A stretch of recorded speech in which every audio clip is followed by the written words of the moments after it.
Olá!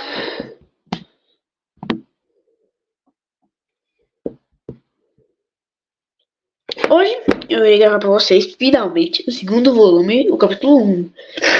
Logo um começo bem interessante, que é uma carta. Querida Lucy, seu avô, Diggory, escreveu esta história para você, sem lembrar-se de que as meninas crescem mais rápido do que os livros. Resultado: então você está muito grande para ler conto de fadas em que o seu avô foi para um mundo de fantasias. Claro que você já está muito crescida para ler essa história, mas um dia virá em que muito mais velha você voltará a ler esta história. Irá buscar este livro em alguma prateleira distante e sacudir de pó. Aí me dará sua opinião. É provável que a essa altura eu já esteja surdo demais para poder ouvi-la, ou velho demais para compreender o que você disser. Mas ainda seria o seu avô muito amigo. Capítulo 1. Uma estranha descoberta. Era uma vez duas meninas e dois meninos. As meninas são Susana e Lúcia. Os meninos são Pedro e Edmundo. Essas histórias nos contam algo que lhes aconteceu durante a guerra, quando tiveram de sair de Londres por causa dos ataques aéreos. Foram os quatro levados para casa de um velho professor em pleno campo, a 15 quilômetros de distância da estrada de ferro e a mais de 3 quilômetros de agência de correios mais próxima. O professor era solteiro e morava numa casa muito grande, com a doutora Marta, a governanta, e 3 criadas, Eva, Margarida e Isabel, que não aparecem muito na história. O professor era um velho de cabelo desgrenhado e branco que lhe cobria a maior parte do rosto, além da cabeça. As crianças gostaram dele quase imediatamente, mas na primeira noite, quando ele viu recebê-las na porta principal, tinha uma aparência tão estranha que Lúcia, a mais novinha, teve medo dele. E Edmundo, que era o segundo mais novo, quase começou a rir e, para disfarçar, teve de fingir que estava assoando o nariz. Naquela noite, depois de se despedirem do professor, os meninos foram para os quartos. Mas as meninas foram até o quarto dos meninos e começaram uma conversa. E também trocaram impressões. Tudo perfeito, disse Pedro. Você é formidável. O velhinho deixa a gente fazer o que quiser. É bem simpático, disse Susana. Acabem com isso, falou Edmundo com muito sono, mas fingindo que não, o que tornava-o sempre mal-humorado. Eu fiquei falando desse jeito. Que jeito? Perguntou Susana. Além do mais, já era hora de você estar dormindo. Querendo falar feito mamãe, disse Edmundo. Que direito você tem de mandar em mim? Vá dormir se você quiser. É melhor irmos todos para a cama, disse Lúcia. Vai haver confusão se ouvirem a nossa conversa. Não, vai não, disse Pedro. Esse é o tipo de casa que a gente pode fazer o que quiser. E além do mais, ninguém estamos ouvindo. É preciso andar quase 10 minutos daqui até a sala de jantar e há uma porção de escadas e corredores pelo caminho. Que barulho é esse? Perguntou Lúcia de repente. Era a maior casa que elas tinham visto. A ideia de corredores compridos e fileiras de portas que vão dar em salas vazias começava agora a lhe dar arrepios. Foi um passarinho, sua boba, disse Edmundo.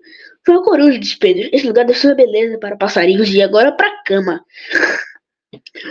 Amanhã vamos explorar tudo. Reparar nas montanhas do caminho e os bosques. Aqui deve ter águias, até veados e falcões, com certeza. E raposas, disse Edmundo. E coelhos, disse Susana. Mas quando amanheceu, caiu uma chuva enjoada, tão grossa, que da janela quase não se viam as montanhas, nem os bosques, nem sequer o riacho do quintal. Tinha certeza de que ia chover, disse Edmundo. Haviam acabado de tomar café da manhã com o professor e estavam na sala que lhes fora destinada um aposento grande e sombrio com 4 janelas. Não fique reclamando e resmungando o tempo todo, disse Suzana para Edmundo. Aposto que daqui a 1 hora o tempo melhora. Enquanto isso, temos um rádio e livros à vontade. Isso me interessa, disse Pedro. Vou explorar a casa. Todos concordaram e foi assim que começaram as aventuras. Era um tipo de casa que parecia não ter fim. Cheio de lugares surpreendentes, as primeiras portas que entreabriram davam para quartos desabitados, como, aliás, eu esperava, mas não demoraram a encontrar um salão cheio de quadros, onde também acharam uma coleção de armaduras. Havia a seguir uma sala forrada de verde, com a harpa encostada a um canto. Depois de terem descido 3 degraus e subido 5, chegaram a um pequeno saguão, com uma porta que dava para uma varanda, e ainda para uma série de salas, todas cobertas de livros de alto a baixo. Os livros eram quase todos muito antigos e enormes. Pouco depois espiavam uma sala onde só existia um imenso guarda-roupa, daqueles que tem espelho na porta. Nada mais na sala, a não ser uma mosca morta no peitoril da janela. Aqui não tem nada, disse Pedro. E todos saíram da sala. Menos Lúcia, para ela valia a pena tentar abrir a porta do guarda-roupa, tendo quase certeza de que estava fechada a chave. Ficou assim muito admirada ao ver que se abriu facilmente, deixando cair 2 bolinhas de naftalina.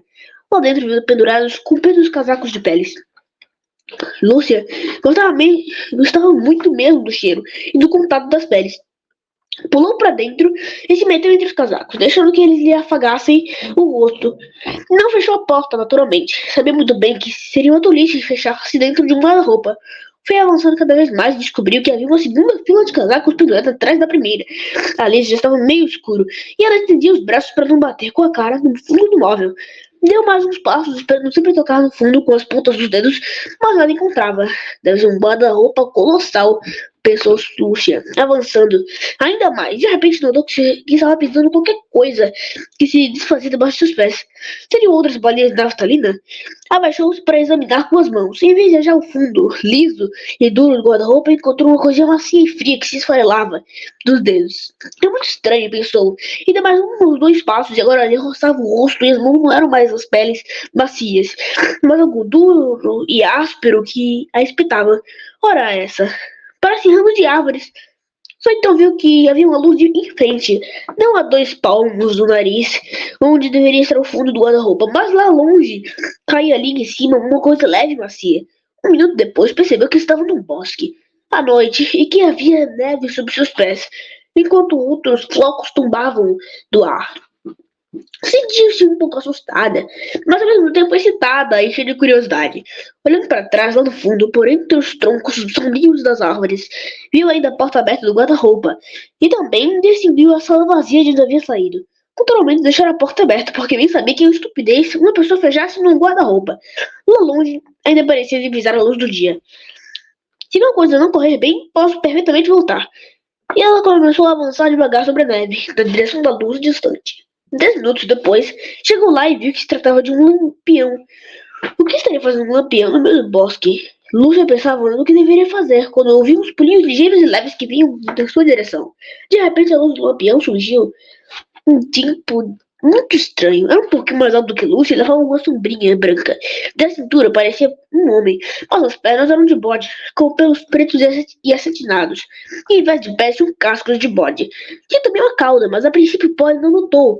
Quer dizer, Lúcia não notou, pois aquela descansava elegantemente sobre o braço, que segurava a sombrinha para não se arrastar pela neve. Trazia um cachecol vermelho de lã enrolado no pescoço. Sua pele também era meio avermelhada. A cara era estranha, mas simpática, com uma barbicha pontuda e cabelos frisados, de onde lhe saíam 2 chifres, um de cada lado da testa. Na outra mão, carregava vários embrulhos de papel pardo. Com todos aqueles pacotes cobertos de neve, parecia que acabava de fazer suas compras de Natal. Era um fauno. Quando viu Lúcia, ficou tão espantado que deixou cair os embrulhos. Ora bolas, exclamou o fauno.